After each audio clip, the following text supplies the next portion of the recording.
চলে এসেছি আমাদের গন্তব্যস্থলে। আমরা হোটেল, এই যে পিছনে যে লোকগুলোকে দেখছেন, এনারা হচ্ছে ডোনেশন দিয়েছে।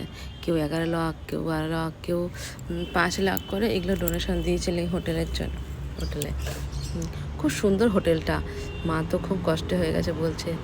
আবার আমি জিজ্ঞেস করছি, বলছে কষ্ট হয়নি, খুব ভালো লাগছে। হোটেলটা এত সুন্দর, কি বল।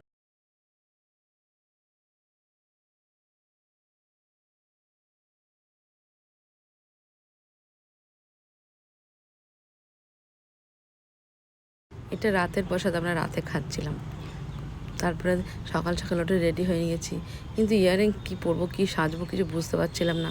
সব ছড়িয়ে ছড়িয়ে রেখেছে। এদিকে মা রেডি হয়ে রয়েছে, বারবার তাড়া দিচ্ছে, তাড়াতাড়ি কর তাড়াতাড়ি কর। কিন্তু বিশ্বাস করো, বৃন্দাবনে এত সুন্দর ওয়েদার। সকালবেলা আবার ঠান্ডাও লাগছিল, ভোরবেলার দিকে কী সুন্দর ওয়েদার। আমি তোমাকে পরের ভিডিওতে তোমরা দেখাবো ভোরের ভিডিও। ভোরটা কেমন লাগে। রোদের মধ্যে আমরা মাকে নিয়ে ঘুরেছি, চারিদিকে সব ছড়িয়ে ছিটিয়ে রেখে দিয়েছি। সুন্দর। এই যে হোটেলটার বাইরে ভিউ দেখো, খুব সুন্দর। অনেকটা আমরা স্টেশন থেকে অনেকটা ভেতরে নিয়েছি, আর যেখানে মন্দির সেখানটার থেকে অনেক দূরে। এই যে যেখানে খেয়েছি আমরা, সেখানে এটা মন্দির। আমি পরের ভিডিওতে আরও